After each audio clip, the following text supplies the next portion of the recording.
حضرات محترم، اللہ تعالیٰ نے انسان کو دنیا میں جتنی بھی نعمتیں دی ہیں، ان نعمتوں کی تقسیم ہے۔ کسی کو اللہ نے زیادہ دے دی، کسی کو اللہ نے کم دے دی، کسی کو اللہ نے دنیا میں بادشاہ بنا دیا اور کسی کو فقیر بنا دیا۔ یہ تقسیم کس کی ہے؟ اللہ کی۔ بہت بڑی تقسیم ہے۔ کسی کو اللہ نے بہت زیادہ مالدار بنا دیا اور کسی کو کچھ بھی نہیں دیا، وہ بھیک مانگتا ہے۔ اللہ تعالیٰ اس قرآن کی اس آیت میں، سورہ شورى کی آیت نمبر 36 ہے، فما متاع الحیات فما اوتیتم من شیء، کہ انسانوں تمہیں جو کچھ بھی دیا گیا ہے، یعنی مطلب ہمارا اپنا کچھ بھی نہیں ہے، ہمارا اپنا کچھ بھی نہیں ہے، جو کچھ بھی ہمارے پاس ہے یہ اللہ کا دیا ہوا ہے۔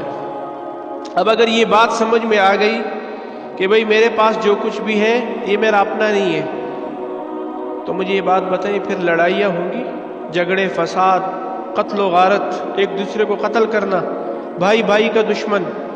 اسی زمین پہ کیا کرتے ہیں؟ لڑائیاں ہوتی ہیں کہ جس زمین کی مٹی میں جانا ہے، اور ایک نہیں، دو نہیں، کئی جو ہے وہ اس پہ گھر سے گھر اجڑ جاتے ہیں۔ ابھی کل کا واقعہ کہ وہ نوجوان کو جو ہے وہ اس کے ساتھ بیوی بھی ہے اور بچے بھی ہیں، اور اس کو کیا کر دیا؟ قتل کر دیا۔ اب مجھے بات بتائیں، ان بچوں کا کیا قصور ہے؟ چلو اس عورت کا کیا قصور ہے؟ چلو اگر مرد کو مارنا ہے، اس کے ساتھ دشمنی اتار کر اسے فائر مار دو، ان بچوں کا کیا قصور ہے؟ کہ آج یقین جانے، اگر اس کو آپ مبالغہ نہ سمجھے، کہ آج آپ کے پاکستان میں اتنے کسائی جانور نہیں ذبح کرتے جتنے انسان کے قتل ہو رہے ہیں۔ یقین جانے ایسے ہی ہو رہے ہیں۔ انسان کا خون سب سے سستا ہو چکا ہے۔ اس لیے قرآن میں اللہ نے فرمایا نا، وَمَنْ أَحْيَاهَا فَكَأَنَّمَا أَحْيَا النَّاسَ جَمِيعًا، کہ جس نے ایک انسان کو زندگی دی گویا اس نے پوری انسانیت کو زندگی دی، اور جس نے ایک انسان کو قتل کیا اس نے پوری انسانیت کا قتل کیا۔ تو جب یہ بات ہمیں سمجھ میں آ جائے کہ میرے پاس جو کچھ بھی ہے، عزت ہے، پیسہ ہے، شہرت ہے، مال ہے، جو ہے وہ برادری ہے، رشتہ داریاں ہے، جو کچھ بھی ہے یہ اللہ کا دیا ہوا ہے، تو مجھے یہ بات بتائیں، پھر انسان کسی کو تکلیف دے گا؟ اور دوسرے نمبر پر انانیت کا بت ٹوٹتا ہے اس سے، کہ انسان تو یہی کہتا ہے نا کہ یہ میرا ہے، میرے ہاتھ کی کمائی ہے، میری محنت ہے، میرا جو ہے وہ بزنس ہے، میرا کاروبار ہے۔ اللہ فرماتے ہیں فما اوتیتم، تیرا کچھ بھی نہیں ہے۔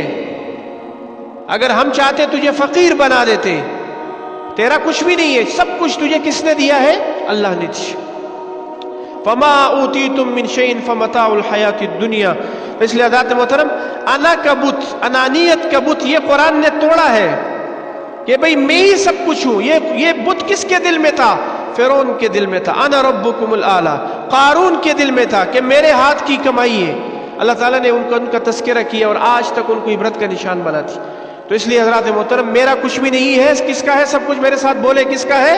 اللہ کا۔ اگر میرا ہوتا تو میرے ساتھ قبر میں جاتا، اگر میرا ہوتا میرے ساتھ حشر میں جاتا، سب کچھ درا کا درا رہ جاتا ہے۔ دنیا کے ارب پتی لوگ بھی دفنائے ہیں، کھرب پتی لوگ بھی دفنائے ہیں، لیکن ساتھ ان کے ایک کفن کا ٹوٹا جاتا ہے۔ حضرات یہی ساتھ جانا ہے۔ اب مجھے بات بتائیں، تو یہ اگر اس بات پہ عمل ہو جائے تو میرے خیال سے ہمارا معاشرہ بگڑنے کے بجائے سدھرتا چلا